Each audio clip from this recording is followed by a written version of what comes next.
Welcome to the Ephesiology Podcast, a podcast dedicated to the study of the early Christian movement and its implications for the church today.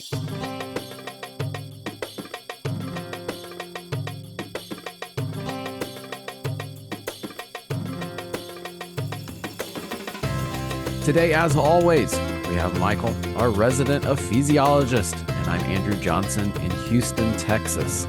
Michael, it has been a few weeks since we have recorded. You look like you have added a few gray hairs. So how have things been? Oh, well, I've been traveling a bit, and so I'm feeling the jet lag. I just got back the other day evening, and so it's early mornings, a nap in the afternoon, early to bed, and then early up again, at least for the next few days. Okay. That might be why I have more gray hair or less hair. There you go. Hey, you can blame that on not your children.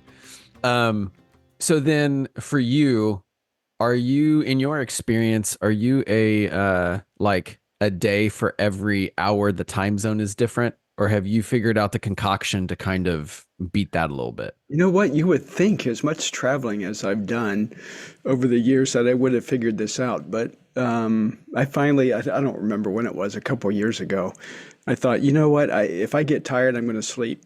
And if that's the middle of the day, then I'll sleep in the middle of the day. And then eventually your body adjusts itself to your time zone. So I don't know if there's any real trick. The funny thing is, though, and this happens, I think, with a lot of people when they travel, is the going part. I was hardly jet lagged at all. I mean, right. Of course, we had an exciting emergency landing on this trip, which has never happened to me before. And so that threw us off a bit. But yeah, I wasn't jet lagged going, and I think pretty much because of the adrenaline of doing what we were doing. And but now I think that's all caught up, and yeah, the adrenaline's gone. It's long gone. The adrenaline is gone, and now the body is crashing. And eventually I'll catch up. Well, we commiserate with you, all of us who are listening, or we understand travel's a bear. Especially, I don't know if it's either the adrenaline thing, or for those of us in the West, when we travel east and then we return west, I don't know if it's the same for those who are more Eastern when they travel west and then back east. If that's same or different, because obviously the adrenaline thing, that is going to be consistent, right? You have the adrenaline going up to wherever you're going, but then it just wanes when you return. So I don't know.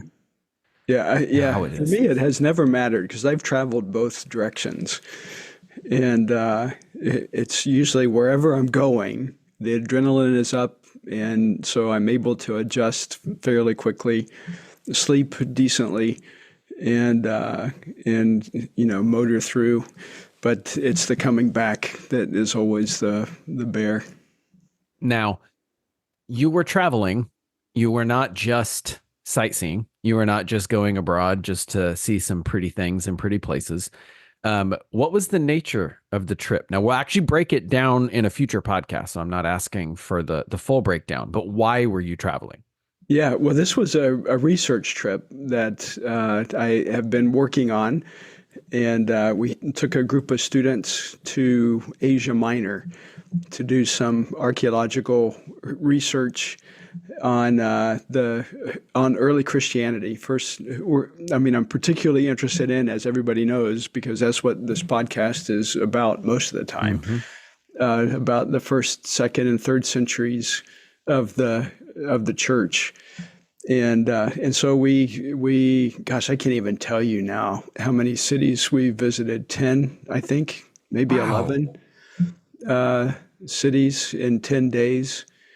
And it was a great trip. We saw a lot, and we saw a lot that gives us indication of the vibrancy of Christianity in the early centuries, and so it was good, exciting to make some of those discoveries, and or at least discoveries for us, but even for some others. Because I've been to places before where you haven't really known what it is that you're looking for, but now we have a fairly good idea of what some of the signs are of early Christianity in these places.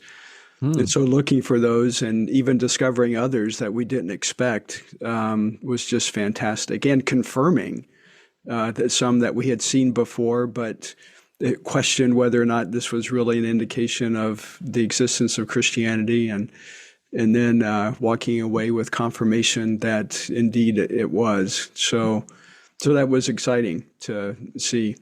And I'm, of course, especially interested in how we're thinking about the impact that makes on what we do today. And that's what the research is about, is trying to understand, what does the archaeological record teach us about early Christianity, and what does that mean as we think about what we do today? Yeah, because there is so much that we don't realize we've made, and I don't want to say assumptions as if that is I'm not saying that as if it has baggage, right? Oh, you've made some assumptions and now you're making some actions based on that assumptions. Ooh, that's bad. But we've all made assumptions and then made choices in how we minister to others, how we perceive ministry based on what we thought was before. And so it is interesting now that you are going back to kind of pull on some of that thread to find out, hey, maybe some of the ministry we're doing right now is based off some faulty assumptions. There's actually some other things that were happening in the past, and maybe that should impact how we do ministry today, or even look at what God has called the church to be. Is that a fair statement? Yeah, and we're trying to figure that out too. The context of the first century is very different than what it is today.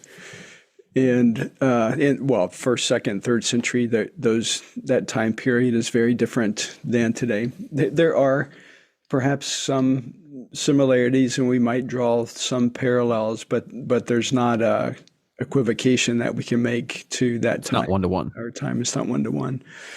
And there are some assumptions that we make today about how the early church was that are just wrong. And that's always interesting. And on this particular trip, that was sort of fun, because as we would encounter these things and talk about them, it was like eyeballs were opening up to think, oh, you mean that assumption was wrong? And so that's always kind of fun to have light bulbs kind of turning on and beginning to make some connections and see some assumptions that we've had, and then think about, how do we correct that? Does it need to be correcting? And those kinds of things. So it was good. Well, we hope to have some of those light bulbs on a future podcast, so that they can kind of tell about their experiences and discuss that. So plug for a future pod that I hope I don't regret if we never record it. But that's a plan. The plan is to record that and have that air soon. Yeah. So certainly look forward to that. Now, Michael, I'm going to take a slight turn, because you mentioned, again, this wasn't just a sightseeing tour for yourself, and it wasn't just a sightseeing tour for just some of your closest friends. You said students, right? This is a part of what we are doing through Ephesiology master classes. Now, for those who might be jumping in midstream, Michael, what is Ephesiology master classes? Yeah, well, you know what? I often talk about this as being I don't want to say a mistake, but certainly not something that we were thinking about a few years ago. Unexpected joy. Unexpected joy, for sure. And it has been that. It started in 2020 during COVID, when we were thinking about, gosh, what are we going to do in terms of equipping people around the world if we can't travel and be with people? And so through that, we created a number of courses, developed a learning management system, and then came to realize that we actually developed a degree And through a partnership with a seminary in India, we began to offer that as a master's degree. And then we've developed other partnerships. And our primary partner is Kairos University here in the United Mm-hmm. States. And that's an ATS, Association of Theological Schools, accredited seminary, and a collaborative seminary on the part of multiple schools in North Mm-hmm. America.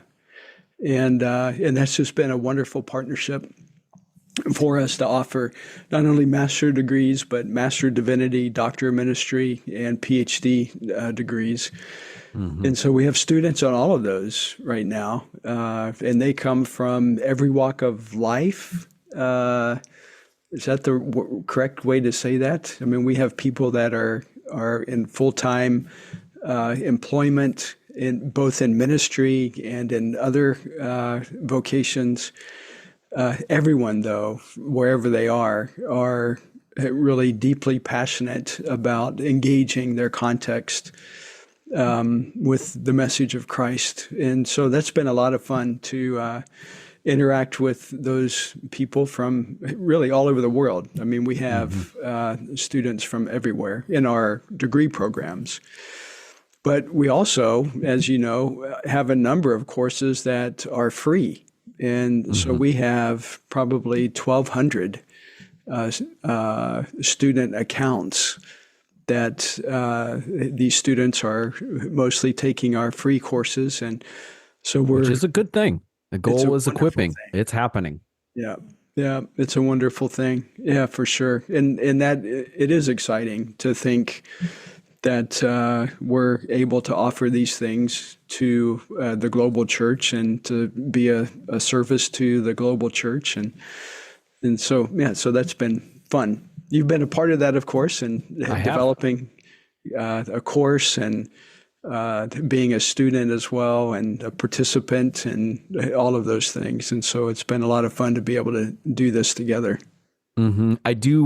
I would be remiss if we did not give an appropriate shout out to Matt Till, who was, I think, necessary in some of that headspace, that thinking space in those early days and getting what is now Ephesiology masterclasses off the ground. For sure. I think his healthy discontent is probably one of the reasons this exists. So he's not dead. He's just not on the podcast anymore. So to be clear, I just want to make sure that as we are doing a little bit of history telling that, we make sure to note that Matt was integral in what we now get to see and we now get to experience. Yeah, and we have a partnership with the seminary where he's on staff and at Knox Theological Seminary, and so we're grateful for that. And Matt certainly was very instrumental in helping us develop that partnership. And and alongside of that, I mean, it's been just a tremendous joy to work with some of the finest faculty in the world. And so we have a number of folks. Tom Steffen, who teaches our Teaching the Bible and Oral Cultures course, and Alan Hurst, of course, who's been on this podcast a number of times, does our APEST leadership course. And so a number of people. Steve Lustin, who's on our board, teaches a worldview apologetics course, and the late Randy Newman, who was a dear friend of my wife, Lori, he teaches our evangelism course, and just a great bunch of people. Amit Bhatia teaches world religions. Warwick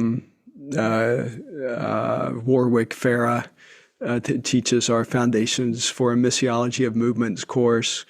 And so I can go on and on about these folks who have come alongside with us to help develop courses and deliver those courses. Janice Sundin, who you know, teaches a course on youth ministry. And so just wonderful people, and just so great to be able to work with them on these courses.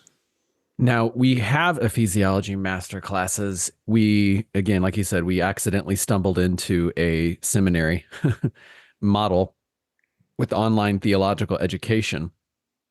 But one of the biggest joys of it is its cost. Now, can you again, for the listener who hasn't heard this before, is unfamiliar, what is the uh how much cheaper is Ephesiology master classes than most places? It's a lot cheaper. I I was wish trying to it figure out were. how to tactfully ask that question. That's why Yeah, there was dead air. I wish this existed back when I was in seminary. Uh, but yeah, two things, Andrew. You mentioned that we stumbled onto a seminary model, and we did, but this is not your typical seminary. And I think that's something that I have to reiterate. We have never wanted to be the typical seminary because that's not our goal. Our goal is to equip people to engage their cultures where they are. And seminary typically, and again, this is one of the Mm-hmm. reasons why we're doing what we do, is that we've seen a gap in some seminary education where they're great at equipping pastors to go into the pastorate. But what we're recognizing around the world is that we need to equip people that will engage their culture. And that could be a pastor, but it could be a church planter or a missionary or somebody that is in the workspace that just simply wants to develop the academic component of their theology, but also the vocational and the personal, and to see that applied in what they're doing. And so we're able to do that because of our partnership with Kairos at a very Mm-hmm. inexpensive tuition rate. And a part of, I think, the beauty of what we do is that we're able to adjust that rate depending on where a student is from. And so for North America students in our master's programs and doctorate ministry program, it's $300 a month, where normally, so that it works out to be $3,600 a year, Mm-hmm. where normally you're paying $12, $15, sometimes $20,000 a year for a traditional seminary. And then for our PhD students, it's $600 a year for those in North America. But as we go around the world, and we have students around the world, those rates adjust. So, for example, in a place like Western Europe, Mm-hmm. our degree programs are $240 a month instead of $300 a month. Mm-hmm. In places like Eastern and Central Europe, they're $180 a month. And Wow. then when we get into places like in Africa and Asia, it's $120 a month. And then in other places like Chad and Niger and Burkina Faso, it's $60 a month. That And is so cheap. yeah, I mean, I don't know any other school that's doing what we're doing. And we're doing that because we're committed to delivering quality theological education that is timely and focused on helping to equip people to engage with their minds and their heart and with their hands. So, with what we have developed and are doing with the physiology master classes in coordination with Kairos University, we want to make sure that we are equipping both the current generation and the next generation, and then the generation after that. The goal is to equip Christ's church for continued contextual ministry, and that doesn't, as we noted, there is a cost to it. It doesn't happen for free. We get to have a great idea, we get to have great passion, but it doesn't just make it free. But we're trying to make it as close to free as possible because we are driven by that goal of being able to equip that generation for continued ministry. What are the obstacles that we are seeing in accomplishing that goal? Well, even with our tuition rates being as low as they are for places in Africa and the Middle East and so on, that we still see that Christians living in those places are stretched. Hmm. Oftentimes, they still are a part of the lower economic class. And so that presents a challenge for many people that is an obstacle. And so we're hoping to mitigate that challenge and do a push this year. This is something that we've never done Hmm. with Ephesiology Podcast or the master classes or anything like that. We've never come out and just simply openly make a request, an appeal for people to give toward a scholarship fund. We're very committed to equipping those who are going to be able to equip others.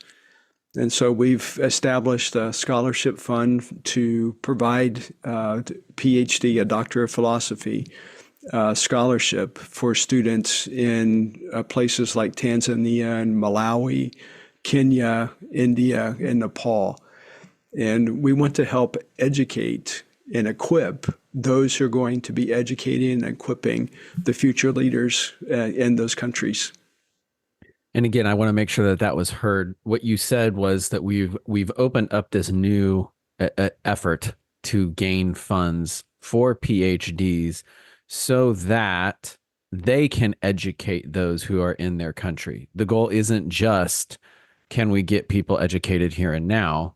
It's can we educate the educators? Can we Right. actually help establish some healthy academic rigor, Christ-centered rigor, so that they will be raising up that next generation, so that they don't also have to leave the people that they are teaching don't have to leave their context to be educated. Yeah, exactly. And I saw this and we continue to see this, that so oftentimes when somebody has to leave their place of ministry to go and do the education, I mean, there are benefits, and I'm grateful that I was able to do that And and me as well. continue in ministry. But in some instances, that adds quite a burden on those students to be able to come up with funding for flights and housing in a new country and all the visa requirements and so forth. And then you have the extra temptation of after you're finished with your degree to try to find a job in the Western world where you can pay back a loan or however you've paid for that education, or you get attracted to the Western context. And so what we're trying to do is to provide this theological education, the Doctor of Philosophy, so that students can stay in their place of ministry and continue and equip the people that they're already working with. And thanks to technology, we're able to do that. And so in our PhD program, we do it on a cohort basis, and we have a cohort that goes on throughout the year, and PhD students gather together every other week to talk about their research and to do some other things, and so we want to, and we're able to do that, of course, because of Zoom and so forth. And that adds just an exciting aspect to the learning community because we have students that are from around the world that are gathering together and talking about different cultures and the issues that they're confronting. And we're looking at ways in which we can research those issues. And so it's a lot of fun to be in a community like that. So if somebody is excited by what they are hearing and they say, okay, my goodness, it sounds like a pretty healthy opportunity, something worthwhile for me to give to. This is a scholarship fund. How much of that is going to administration, right? How much are you pocketing, Michael? This is what people really want to know. If they give Yeah. money, how much are you pocketing? Yeah, you know what? We don't pocket anything, and I mean it should be obvious by the fact that our tuition rates are so low that nobody is making money on this, and that's not what our goal is. Our goal Yep. is to be able to deliver quality doctoral education for those who need it, and so there is no administrative overhead. 100% of what's donated goes to the student's education, and I'm grateful for that. if somebody is looking towards the end of the year, they know that they're about to get a bonus. They're trying to ask God, Lord, what do you want us to do with some of this money? If somebody were to give $2,500 to Ephesiology Master Classes PhD Scholarship Fund, I know there's probably a much shorter way to say that. If they were to drop $2,500, how many students would that help? How many students would that scholarship? Yeah, well, $2,500 will provide a full scholarship for two students from Malawi, for example, or Tanzania. Wow. Or it might provide For a year, right? For a year. Yeah. Okay. Yeah. It'll provide a scholarship for a student from Kenya as well. So $2,500 goes a long way in providing the resources that are needed for some of these students to get their Doctor of Philosophy. And some people might be listening and they're trying to say, how do I make not just a drop in the bucket type gift, but how can I make really a sizable, earth-shattering, future-shaking type gift? If somebody's saying we've got $25,000 that we really want to put towards this because we want to make a future-changing impact in Malawi, in Niger, in all these other countries that we have already been hearing from people and are working towards, like $25,000. If what you just said is that's going to get two people a full year, 2,500. Yeah. Yes. 25,000 will fund 9 students. We right now have 9 prospective PhD students who would really benefit from a scholarship. And if we had $25,000, then that would fund all of them for a year.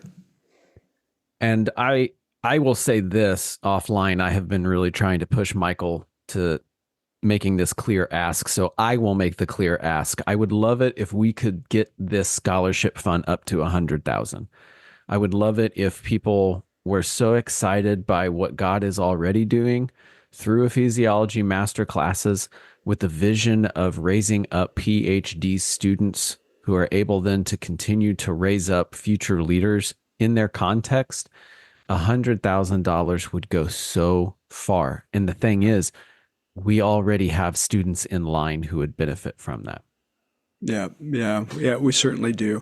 One of the things that I've been observing as I travel around the world and have opportunity to teach in different seminaries is that so often in places like South Asia, India, Nepal, and other places, even in sub-Saharan Africa, many of the current professors only have 1 degree away from their students. So you might have a professor who just finished his master's degree going back and teaching bachelor students. And sometimes somebody who has a Master of Divinity degree is teaching students at the master's level. And that presents some credentialing challenges for those seminaries. And so what our goal has been is to educate those who sense God leading them into the wonderful ministry of theological education and help come alongside of them and do a PhD program with them so that they then can in turn help to bolster their the institutions where they are already teaching.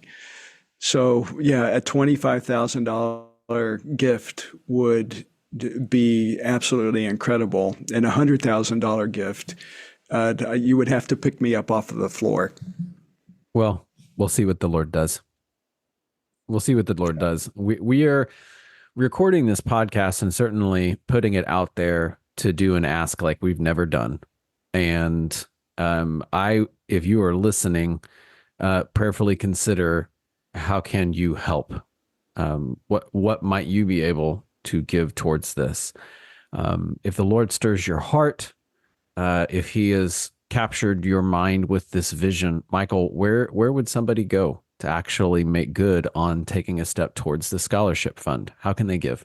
Yeah, we'll provide a link in the show notes for this podcast, but you can always go to ephesiology.com and click on the donate button, and there you'll have options for providing a scholarship fund. And then in the notes, just make a note that it's for the PhD scholarship, and we'll make sure that it gets to the right place.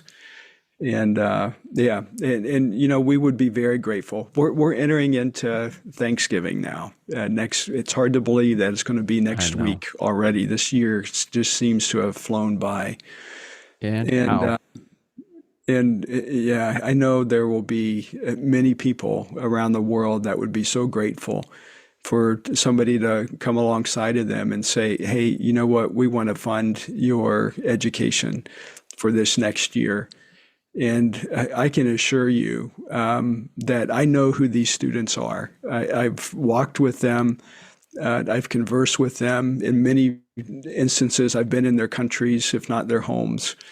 And they would be forever grateful for somebody to come alongside and just help them to get this Doctor of Philosophy so that they can equip others in their country. Okay. This is our request. This is our plea. This is our prayer. If you have listened to this podcast and are so stirred, please take action on that. There will be a link in the show notes, or you can go to ephesiology.com into the donate button, find a drop down specifically to give towards this scholarship fund, and note in the notes that it's for the PhD scholarship. Listeners, if you have joined us and this is your first podcast, I don't want to say sorry. Because we've never made an ask like this before, and you tuned into the episode where it was a very clear ask. What I do want to say is we have so much content, so many things that have actually helped us get here, and we invite you to go back in your podcast feed, look for a name of somebody that we interviewed, look for a topic that excites you, go back, catch up on past episodes. We would love that. But if we've been talking about ephesiology masterclasses and you say, yeah, that would be cool to give to somebody, but I might need to be that somebody who is in this program, please go to ephesiology, masterclasses.ephesiology.com. Look into that. We would love to come alongside you and participate with you in that theological education that God could be leading you towards. So for Michael and myself, thank you so much for joining us on the Ephesiology Podcast today.